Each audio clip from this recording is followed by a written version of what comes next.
Welcome to Lead with Jeffrey podcast. It is truly an honor today to open our first episode with an individual that not only I have the utmost respect for, but I have the honor to work with on a daily basis. I brought you today a lady who is responsible for the human resources of my entire organization. And I brought her because as a new entrepreneur that many of you may be, as a leader who is struggling with today's human resource platforms and all of the different landscapes that are changing on a daily basis, it was important to bring the best of the best before you to empower you with the information that you'll need as you lead the next decade of human resources. Understanding that in our industry at this moment, in our workforce, we have all kinds of generations that are integrating with their personalities, their characteristics, their emotions, and their mindsets.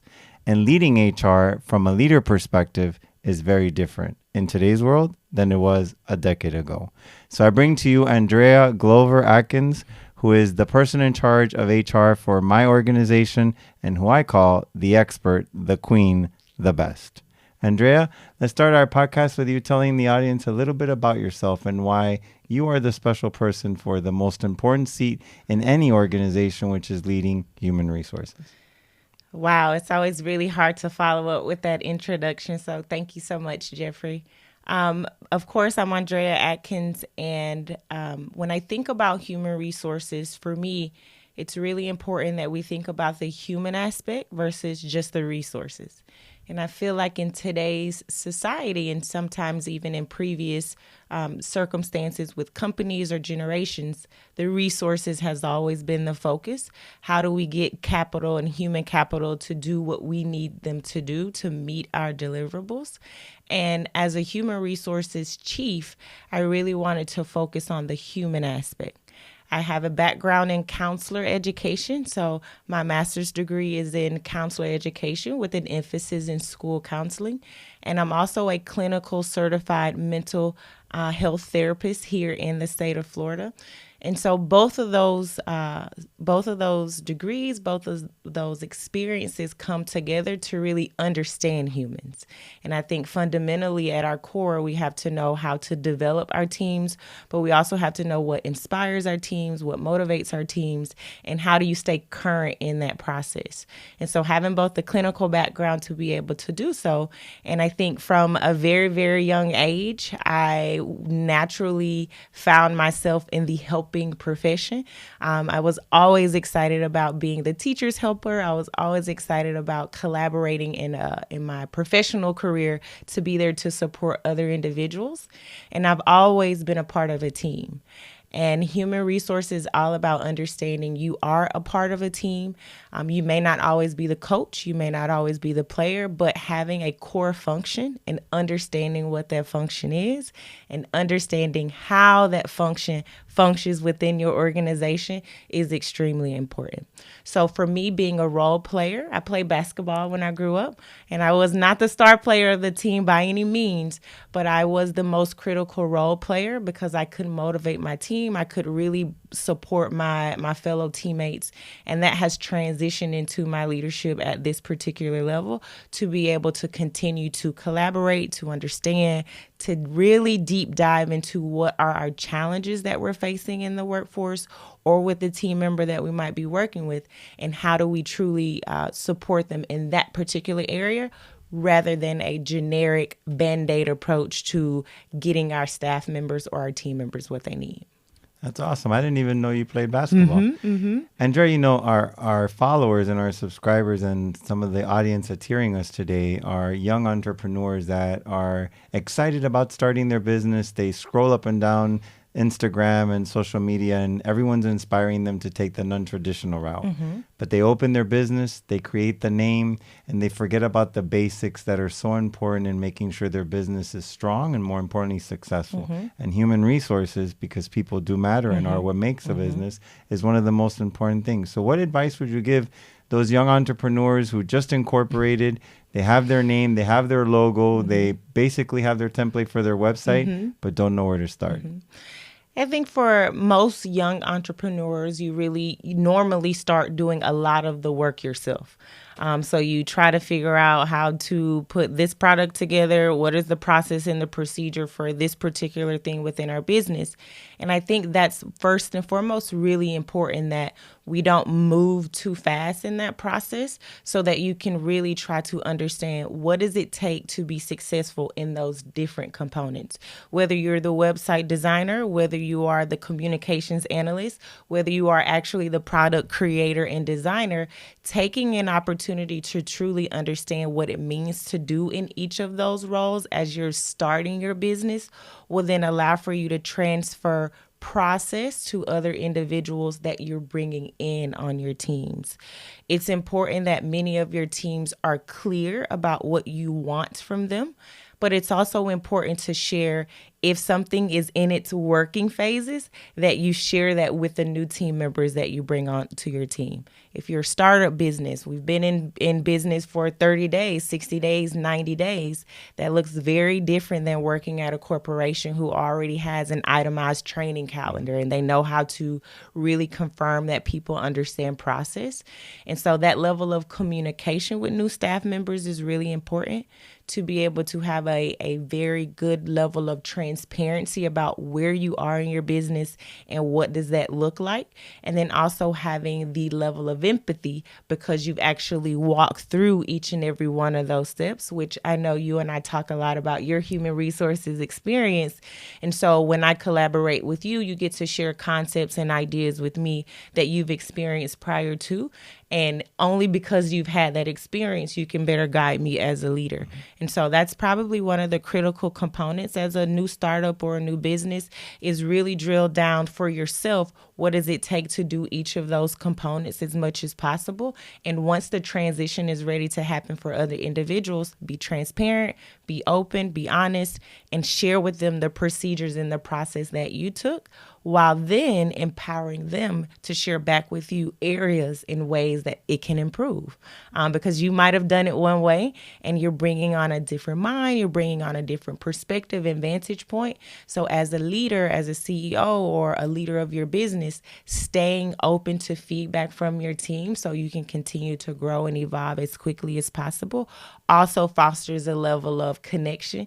It fosters a level of buy-in in your company that you don't have to work hard to gather or gain.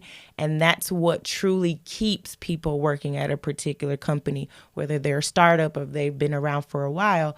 That connection and that understanding that what I have to share is valuable, my feedback is valuable, and my boss is really taking that into consideration. Those are some of the things I would recommend.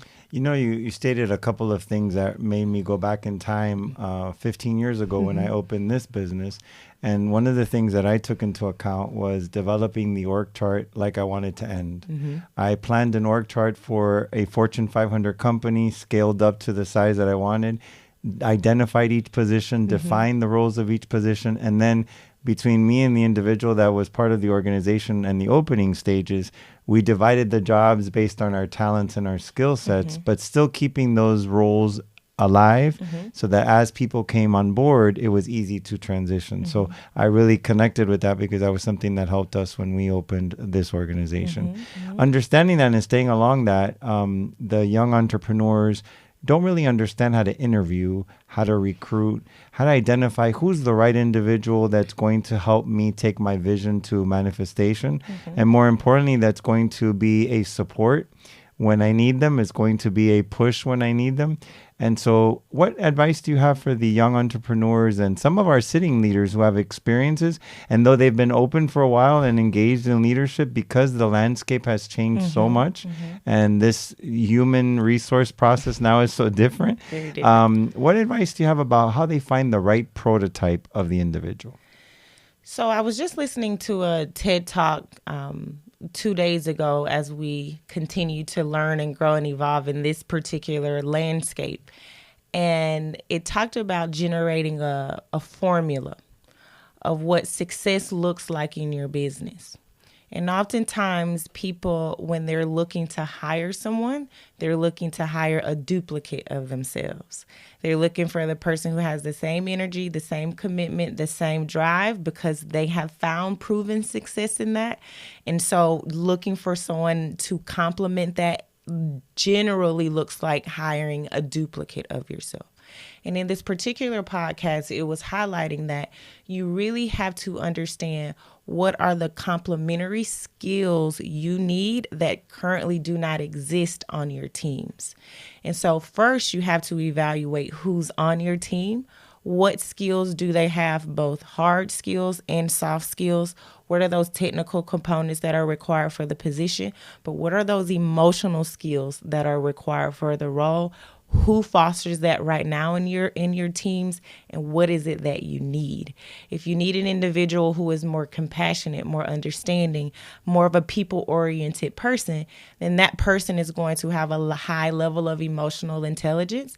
And not to say that they won't have a high level of technical skill, but you're looking for them for their people skills. So evaluating them on technical components, you're going to miss out on an opportunity to really craft or cultivate an individual who can support your teams. But understanding you need someone who's more emotionally equipped to be able to navigate the work that you're doing at your site is important to know. So you really want to build a formula of who is needed at the table. And then once you've talked with both your current peers and you've evaluated the current staff members that you have and what skill sets they bring to the table, you then want to bring in the right person to, like what we call, fit in the puzzle. You want a unique puzzle piece that then can connect to the work that you're doing, but also connect to the mission and vision in the way that they are capable of doing so. I think the second thing that you want to always think about is, as you're hiring, gone are the traditional days of traditional questioning. I think you do a phenomenal job. I love sitting in interviews with you, and I think we do a great job of really being able to transition. You have to have traditional fundamental questions for policy purposes and things of that sort, but you also want to be thinking outside of the box to gather information from that employee or your potential employee in a way that varies.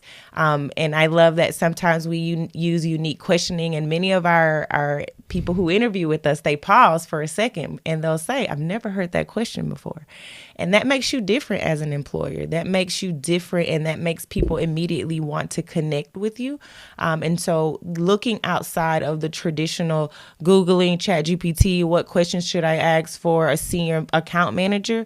You want to really be able to cultivate questions that more collaborate with connecting with the person internally, emotionally, and then being able to highlight some of those skill sets. And I think the last thing when we talk about interviewing is you can teach people anything. And you can get support to teach people anything that they need to know in your organization. What you want to be looking for is grit, resiliency, adaptability, and how do people take initiatives that regardless of where you work, those four things are needed and required, especially as you're either starting your business or scaling your business. You need to have someone who's able to fail and fail fast. You need to have someone who's able to take risks.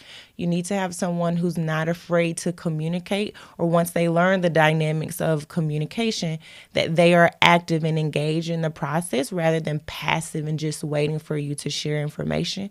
And for me, and as we look at some of our teams and as we've hired over the years, the ones who have been the most successful from a soft skill standpoint, those are the top four areas that have set them apart from any other individuals that we've hired. And I would add to that, especially for our young entrepreneurs that sometimes are more focused on the technical aspect because that's what they've grown up in, and that's the experiences they've witnessed in their upbringing.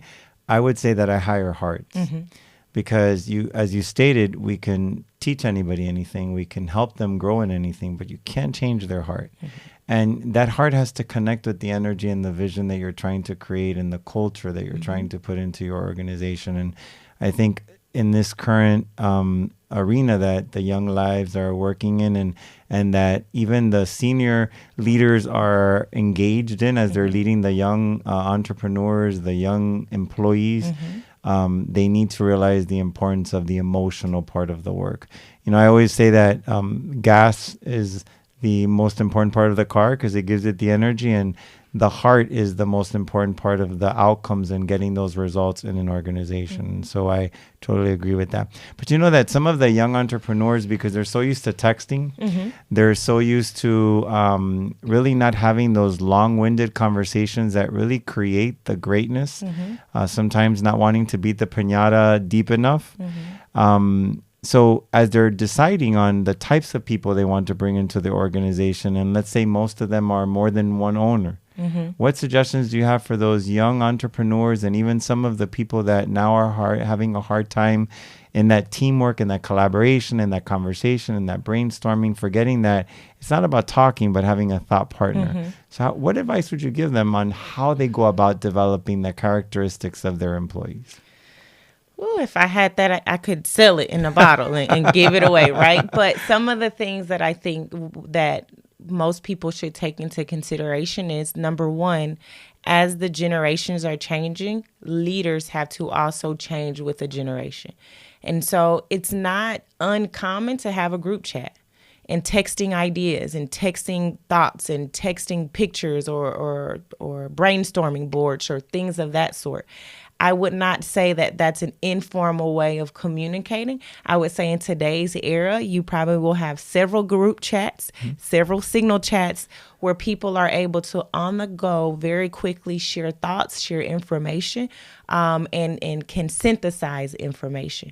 And so as a traditional or as a leader, not necessarily traditional, we have to transform our mindset of communication with some of our young entrepreneurs and encouraging those young entrepreneurs who are getting started to be able to utilize those group chat sessions in a functional way that supports some of the work that they do.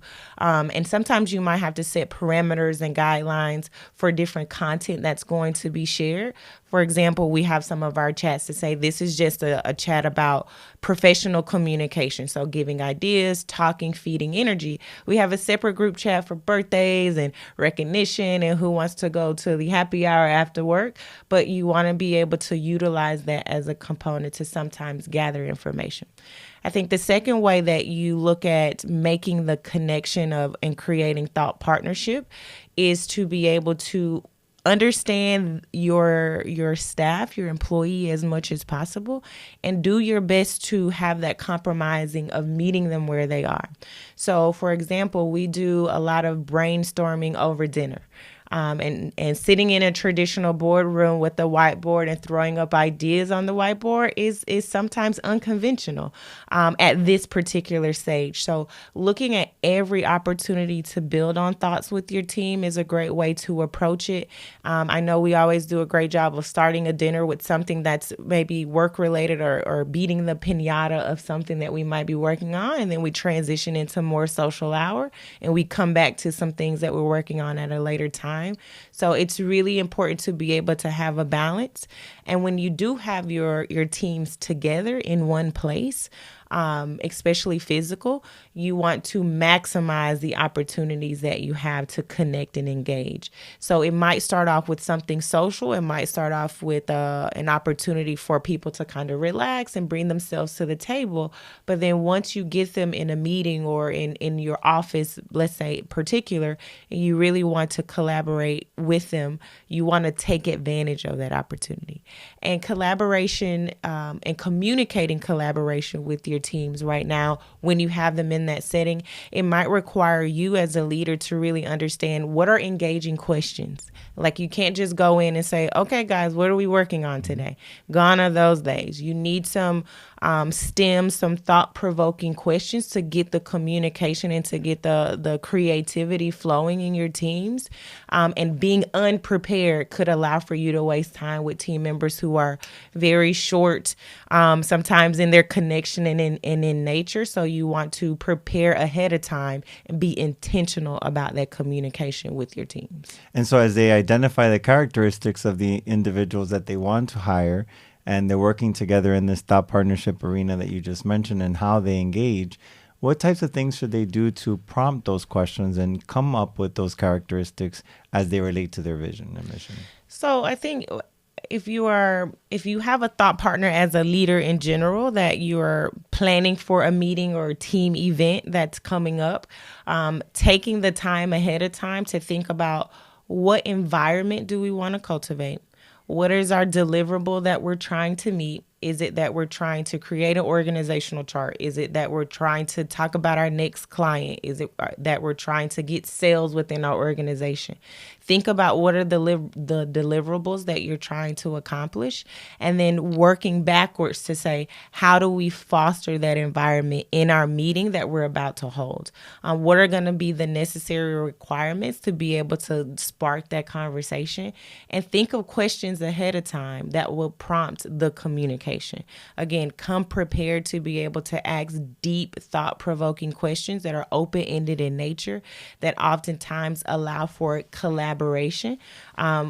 Peers talking to each other prior to sharing out communication that sparks a lot of deep conversation and reflective communication. And also giving them an opportunity to reflect internally on what the conversation might be about or what the request might look like from the meeting itself. I love how you describe the environment and how they created the proactive planning. I think sometimes, particularly young leaders tend to get to meetings and not take the time prior to the meeting to plan it. And as they identify the characteristics of the people they're going to hire or the vision and mission for their human resources department, they have to be able to have that thought partnership time and that think tank time to be able to come up with those things. On that note, we know that recruitment right now is a huge obstacle for a lot of organizations. Not only is it hard to find individuals with the right qualifications for the role, but individuals that want to do the work, that want to leave their homes and actually go work. And if it is a position that allows them to be home and have that independent space where they work, to have the commitment to stay within the time and optimize the work outcomes. And so as you are Chief of Human Resources, what advice would you give around how they go about developing a recruitment plan to bring the right individuals into the organization? First and foremost, you have to have a recruitment plan. And oftentimes, many individuals just say, hey, I need a person, and then try to figure out where to start and start gathering resumes and start interviewing. And there's no clear vision about what is it that they're looking to bring to the team, which goes back to identifying who are you looking for? Who do you need on your team? What skills do they need to have, and how do they need to show up for you? Do they need to be in person? Do they need to physically be in every meeting that you're in? Is it a hybrid role? Is it a work from home role? Is it an in-person role? So truly identifying who you need in your business is important. And then once you've been able to select that and really drill down on who you're bringing to the table, I have been able to connect to people the most in our organization. And honestly, right now, referrals from the people who you currently work with are turning out to be the number one way that we're retaining and seeking quality talent. Because the people who already work for your organization understand the landscape, they understand the commitment, they understand the requirement, and they also understand the culture of your building. And in today's recruitment landscape, people are looking for culture. They can learn anything, anywhere. YouTube University is as popular as it's been. So learning, TikTok too. TikTok and YouTube have taken over. So learning things is not hard. They are looking for a place where they feel connected, and they're looking for culture. And sometimes it's hard to display culture on a job advertisement. Sometimes it's not as, although you can give some of that information, it's not as connected to really the heartbeat of your organization. And it's your goal to try to communicate that to people who are looking to join your team or might be looking for their next opportunity. So your individuals who work for you play a huge role in recruitment. They are a walking billboard of your organization. They are the person who can sell your organization without you doing anything.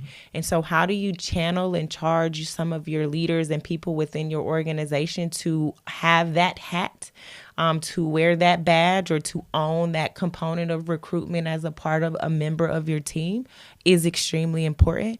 And beyond that, as we talk about recruitment, you have to have a brand. You cannot be absent of social media. You cannot be absent of LinkedIn. You cannot be absent of the platforms in which I myself, who's looking for the right place to fit in, especially for someone who is seasoned, who has the technical skills and sometimes the emotional intelligence, they want to see that you put just as much work into your company as you're requiring for them to give. And so in your social medias, in your communication that you are sending out, your brand and your vision has to be clear, and it has to give an opportunity for people to connect to the work that you do. In our work, we talk about accelerating education, but we do it in a way that humanizes both you and I. Our teams have the ability to connect with us. And in a recruitment organization, generally you only meet one person on the HR team. Whereas for us, we've challenged ourselves to be able to say your senior leaders are available. It's not that you just meet the assistant or the director. The senior leaders are a part of the hiring and recruitment process. And that wows people who come to our organization, that they can talk to you directly on the phone, that they can talk to me directly. But that's a part of our culture within our organization. So however you can display the culture in your building, or your culture in your buildings or your virtual spaces, or what may have you, that's a great way to start the recruitment process within your organization versus only focusing on, do we have an Indeed account? Is the job posted? How many clicks are we getting? Investing in the culture and the output of what you're doing as an organization is important. Investing in your leaders who already work for you and sharing with them ways that they can recruit members to your team will Telling your story. Telling your story. And sometimes people have a hard time telling the story through their own people, right? That's really important. Andrea, something that's really important for our leaders to understand, and especially the young entrepreneurs that are listening to us today, that are starting, is the legal ramifications of everything that surrounds HR. And a lot of people open businesses but forget the basic of, I need an employee handbook. I need a job description. I need all the specifications required of the job to be listed in writing. And that signature of that employee, that applicant, is so critical. Can you share a little bit about how they should go about developing their job description? What should they consider as they create their employee handbook? And what process they should use to ensure that they protect themselves from an HR perspective? That's a loaded question, but a good one, because the fundamentals are really important. And again, that's often missed. When you're creating a job description for your role, you have to make sure that you're following both your federal and state guidelines. So knowing what those are when it comes to communicating and recruiting individuals for your company. You also want to be able to look at the different tools and strategies that people are looking for today when it comes to work. And so, as I shared before, culture is important. And so how you're crafting your job description, what you're sharing at the top of that job description, many people, just like resumes, are spending 5 seconds to read documents. So if you have all of the meat and potatoes at the bottom, you're going to miss some of the people who you might be recruiting. So understanding how to set up your job description is very important in that particular regard, with the most important things at the top. And then as you're looking at different components of the work that you're doing, you want to be as specific as possible, but keeping some general concepts so that you are able to maneuver in your business. You don't want to pigeonhole yourself to say you will work 2 days a week if you know that could vary or that could change. So you do want to be clear about the role that you are looking for and the role that you're searching for, and you want to make sure that it's clear and concise. What are the expectations for the role? I have been challenging our teams, and as we look at our job description, I always go back to that job description when we're talking about performance management. And every single person in our organization, every single time that they renew their contracts, they re-review the job description and they re-sign the job description. And your job description really is a commitment to, I am willing to do the job that you have advertise. And sometimes both employees and employers deviate very far from the job description, leaving a lot of dissatisfaction in the workplace, whether it's from leader to employee or employee to leader, because we have deviated so far. So always having an annual review of your job descriptions, making sure that they're most up to date and most current to what you need in your organization is important. And sharing with your staff members that signature is the commitment to the job description that is listed. And if there's any discrepancies or any challenges that you might have as an employee, or questions that you have about the job description, ask the questions. Ask the questions before you sign, because that's an opportunity to avoid any further issues or performance issues down the road. As you look at an employee handbook, honestly, your employee handbook should be all encompassing of all things that can take place in your organization. And it will continue to grow and evolve. And a live document, right? I was never PDF it. Never PDF it. Always provide the link, because things change every day. And so that's important to share with your teams. Whether you're a big company or a small company, you should be consistently evaluating your employee handbook and updating that as needed, and providing the communications to your teams when it changes. You want to always think about, which we laugh and joke about, anything that we have to document a staff member for, any circumstances that we might have experienced that we didn't think we would have had to experience. We keep a running list of those things when we review our employee handbook and add those items along the way. And the employee handbook should serve as a guide. It tells the employee exactly what they should expect from you as an employer. And I look at it as a trust contract. This is where you can expect from me as your employer. This is the PTO policy. This is the uniform policy. This is the time off policy. This is what you should do should you have a complaint. This is what I am agreeing to make sure that is readily and available for you on our team. And this is what you can entrust that I'm providing to you. So we take our employee handbook, of course, very seriously, but we want to make sure that we review each component that is our commitment to our staff members that we will be providing to them along the way. That annual review process allows us to stay fresh and current on what the policies and the procedures are. We do have a signature process for each and every one of our employee handbooks as well.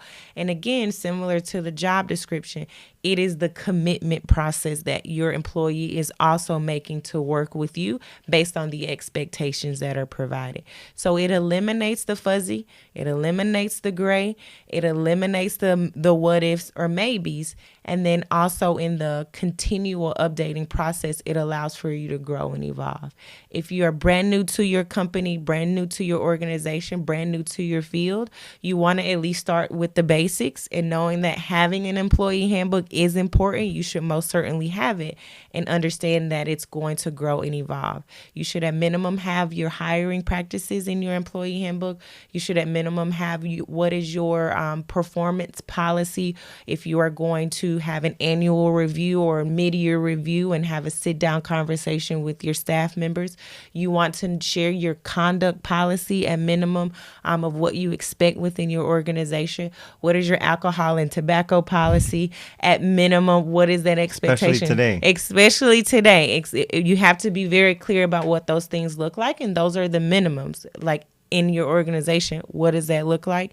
And you also want to be able to specify what, if you have a reporting order or reporting lines or an organizational chart, referencing that in the employee handbook, but also when staff members have challenges, issues, or discrepancies, or is disgruntled, who can they go to? So if you can, at minimum, if you're starting your business, think about those components to get started. Those will give you the foundation, but understand that it should be a part of your quarterly review just to make sure that there's nothing that you need to add. And annually, you should be updating your employee handbook and redisseminating it to your employees as you continue to grow. You know, I was thinking to myself that I felt so proud because the purpose of this podcast is to make sure that our listeners don't have to go through the scars that we went through as a result of the battles. And as I'm sitting here thinking, and listening to you, I would say, if I would have had this information when I opened this business 14 years ago, how many things I would have been able to avoid and how much I would have accelerated differently, right? So it's really exciting to have this opportunity for our listeners to hear that. And something you mentioned that was really important is making sure you know everything you want the person to do and that you're very specific about everything. And in today's era where people tend not to want to have the conversations and they want to just send an email or send a text, can you talk a little bit about, you referenced culture earlier, and the difference between just sending them the employee handbook and the job description and having them sign it and really making sure they understand it and are able to apply it in the everyday world? What would you say about that and recommend? Well, I would say if you're just sending the email, you're probably having a lot of performance issues because that leaves it up to chance. And your words are by design and not by chance. And that's part of our culture and a philosophy and something that I've adopted even more as an HR professional. Everything should be done by design. And so if you're just sending the email, if you're just sending the attachment, then good luck. I know you're having some challenging conversations and maybe some challenging moments that you're trying to figure out how to navigate. The culture of sitting with your employee and reviewing the information, reviewing the updates, allows for a two-way communication and a transference of energy. Meaning, this is what I am now expecting as as your leader. Is this something that you're willing to commit to? What are the challenges that you think are going to get in the way? What is unclear to you that I can clarify for you to make sure that we're on the same page? And people don't fail to realize that level of communication and connection allows for trust to be both fostered and maintained. And again, once we become distrustful of our leaders, that starts to break the relationship. It starts to show up in performance, and then people start to feel as if they're not a part of the team. And so sitting down and having those conversations as much as you can within your organization, whether it be a webinar and you invite everybody to participate and you're delivering the different changes that's happening in your employee handbook or the job description, if it's at the annual review conversation where you're going over whether they're subject matter experts or they're still growing and evolving in their role, you going over the specific changes will make sure that it's clear about what your expectations are. And that level of clarity both gives us a little bit of peace to sleep better at night. You will automatically see a reduction because people are not leaning to their own understanding. They're leaning towards your expectations for your organization. And the return on the investment is tenfold. It might take time. It takes time for me to meet with every single employee every year, but it's extremely important that they know, number one, that I'm here to hear their concerns and maybe their feedback and challenges or things that they might not necessarily agree with, but are kind of okay with. I take that into my next evaluation conversation of both the employee handbook and the job description. But beyond that, there oftentimes feels like they are sure about what you need them to do. And contrary to popular belief, the uncertainty and the unknown is what creates those personal or personnel issues. When people know what they need to do, 99% of the time they're willing to do it. No one wakes up with the intention of failing. Everyone 100%. wakes up with the intention of succeeding, and we have to assume the good in everyone, right? Andrea, you know that as emergent entrepreneurs, as sitting entrepreneurs, as leaders of schools of businesses, they have to make the decision, do I have a total in-house HR service or do I outsource my HR service to a PEO, for example? And do I have a blended version? What do you recommend are the pros? What do you recommend first? And what do you feel are the pros and cons to either way? I think it depends on the structure of your business, first and foremost, and where you are in your scale. I think when most times when you're starting out, you are going to be the in-house everything. But again, that gives you perspective if you go in with the right mindset, not that, oh God, I have to do everything. I am supposed to learn how to do everything so I can push my business and scale it forward in the right way. And so if you are just starting out, a lot of times those components are going to be in-house. So it's going to require you to learn. You're going to put yourself through some courses on Harvard University or something of that sort as it relates to your human resources development departments, and continuing to listen to us. We'll be able to share some tips and tools, but it might be more in-house in terms of how you process all of your HR procedures and processes. Luckily today, there's tons of companies out there who will collaborate with you to be able to facilitate a lot of your HR procedures and process. And if in your business, if you're in a place or if you've gotten some startup funds, you want to make sure that you're using it for your HR components. Don't just use it for products. Don't just use it for space. You need to set aside funds to be able to either hire someone to help support with the HR that you're doing within your business. Right now, if you're scaling your business and you have 600-700 employees, I am recommending either a blended model or a model in which you are outsourcing some of your components, because again, you can be the HR leader, but I am not the expert in everything. Right. And as a human resources professional, your job is to protect the humans. And so you want to collaborate with individuals whose sole role is to find the best benefits for your employees, the best 401k, processes, the latest and greatest when it comes to retirement plans and things of that sort. And the PEOs that you want to collaborate with are the service focused PEOs, meaning those individuals who have, as an HR manager, I have a team that works for my team, not a random person I call when I needed some support. I have someone who understands my business dynamics. They understand my payroll structure. They understand my benefit structure. They understand my culture and the population that I work with. Similar to what we have right now, we ask for a lot of information in both English and Spanish, and my PEO provides that to us so that our teams can have the ability to stay connected to the information.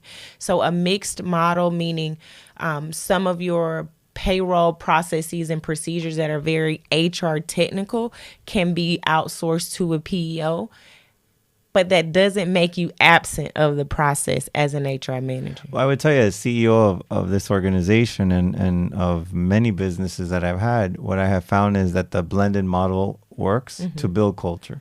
Because if you don't have someone in-house, for example, like yourself, who understands the CEO's expectations, understands the vision and mission of the organization, to work with your outsourced HR department, then that relationship becomes impersonal because your PO is never present and you don't have that face to the HR work. And choosing your PO is very important because it should not be more work for you. They should be there to provide you less work and to give you time to be building your business. As they say, 70% of what you do every day should be building your business, and only 30% should be that is technical behind the work in chief positions, right? And as we reach the end of this podcast in this moment, I do want to focus on something that's critically important today, which is equity, diversity, and inclusion. And we know that Women's History theme for 2024 is about women across the nation, focusing across the world, focusing on equity, diversity, inclusion, and eliminating the biases that really interfere with results and success. So in a brief, I know that's a topic that could take a day. We just came back from the Virgin Islands and training leaders on that, right? But in a brief version, what advice would you give to the leaders of today on how, from an HR perspective, they should work to eliminate those biases to hire the right person? In the short form, talk to your teams. A lot of the biases that we experience are because we're not communicating with our teams. And when I say talk to, you are trying to connect and understand in a way that you might not have understood or been experienced with before. Women leaders, diversity leaders who are of a diverse nature, it does not matter who that is, because today diversity is age. Diversity is not just physical, what we look like. It's not just, do I have an ailment or not? Diversity is about my thought process and do I have the technical skills versus TikTok and Instagram. So your goal as a leader is to talk to your teams to understand what they need. And equity is about providing them what they need versus what you think they need and what you think everyone at their level needs. As a chief, a female chief who is a new mom, I need something different than my maybe my male counterparts or my counterparts who are not a new mom. And so you are always having deep, connected conversations with us to understand our lives and understand our background. And that's extremely important as a leader, to understand who you are leading so you can better lead them. And that will help to eliminate both the biases that you naturally have. And when we say eliminate, overcome them or rise above them, because biases are natural. And then as we overcome them, we are given that level of equity because we understand what our staff member needs or what our team member needs specifically. And we're including them in every conversation that we have. We're always thinking about, what does this mean to the moms? What does this mean to the new dads? What does this mean to this group and this group? And how do we continue to bring their voices to the table? And the only way you can do that, especially as leaders in your building, is to have the conversations with your team members consistently, often, and have it ongoing, so that you are always remaining fresh with what are the concerns, what are the needs, and you can make the adjustments as needed within your organization. And Andrea, one of the questions that our followers had placed for us to have a discussion about today is the fact that some states are at will, some states are contract-based, the importance of using the right terminology when engaging in an employment decision with a person and saying, here's your employment agreement versus your employment contract. For our listeners who are starting out, or maybe some that are changing roles from being their business owner to coming from an employee perspective, what would you recommend and how would you differentiate that for them so they make the right terminology, they use the right terminology when engaging in the conversation? Absolutely. So understanding your laws within your state and at the state level specifically, because that does make a huge difference in how you prepare information. You have to challenge your mind as an HR, or challenge your teams as an HR, to make sure that the right language is being communicated on a consistent basis and making the adjustment when it's not. A contract is very different from an agreement. You and I go into an agreement. A contract, here are my terms. You are signing to participate in the terms that I'm bringing to the table. And there are usually ramifications in the contract if a contract is broken. An agreement, there are no ramifications. You agree to stay here. I agree to show up as your employer. And whatever we have as outlined is what our agreed upon state in terms of how we work together. And so depending on your business and your organization, but most importantly, depending on the state that you're in, you have to know that as an HR, and you also have to be prepared for that, both for hiring and if you have to either terminate or if someone resigns. And generally in an at-will state, again, the things that matter the most are culture. Do people feel trusted in your organization? Do they feel connected? Is it the right fit for them and them personally, which goes back to having the conversation. The agreements will allow for that to not steer people away from your organization. It will actually keep people in your organization because they're connected to something greater, which is why you want to emphasize those components, especially if you work in an at-will state. People have the freedom to be able to travel to any position that they want without any recourse or notice. Or notice. And in the Great Resignation era, that's something that's really important. Correct. They have to always remember that they're not going to give them notice all the time, right? Correct. They're not going to give you, even if you say, hey, I would like for you to provide me a 30-day notice in an at-will state, it could be tomorrow and you can never talk to them again. And so staying connected to your employees will allow for you to really be able to both understand and see any patterns that might be popping up, and to help eliminate some of the surprise that people feel around resignations or terminations that might be coming. But understanding as at will, we all have the freedom to move about as we so please. And so using the right vocabulary. Correct. They have to be able to not use the word contract contract because it's not really a contract, Correct. it's an agreement. And we want to empower our listeners to understand that they have to be aware of the vocabulary to use in conversations because it could mislead and it could hold them accountable to it. Andrea, as we've been involved in this podcast, not only was I proud of you as your CEO and understanding that I definitely have the right chief of HR leading the organization, but I was really excited about the information that we had the honor today of providing our listeners because there's so many people out there that don't have that mentor, that don't have that opportunity to have someone that can sit with them and have these conversations. And by listening to us today, hopefully it sparked an interest in them understanding that HR is important, that the basics of their organization, of their business is the key to them not having failure, because we know that research says 60% of the failures come from not paying attention to the basics.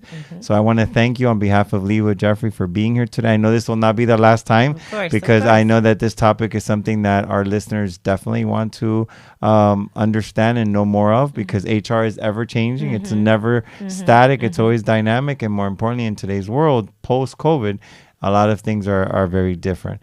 And so again, I want to thank you. And to our listeners out there, I want to say thank you for joining us for our episode with LWJ Jeffrey. I hope today, with Andrea's information, with the topics of conversation that we had, we empowered you to be able to be a successful leader in your organization, whether it's your own business, whether it's a department that you are leading in an organization, whether it's a school that you are leading. HR is everywhere. And it's very important because it is the key to your success. Please remember, there's a difference between being a boss and being a leader. And the difference is going to be in how you treat your people. And the people in your organization matter. And what benefits and providing them with all the information and support that they need is key to their success. Please make sure that when you see someone in your organization that's not succeeding, you take a moment to reflect on what you are doing that could be impeding their success. And everything that you can, and one more thing, try, will lead to keeping the people. And it takes a lot of investment to hire a new person. It takes less investment to dedicate time to build the people in your organization. I hope you've enjoyed today's episode. I look forward to seeing you in the next one. Make sure you subscribe and follow, for this channel is the true empowerment to you making a change in the world. Stay inspired.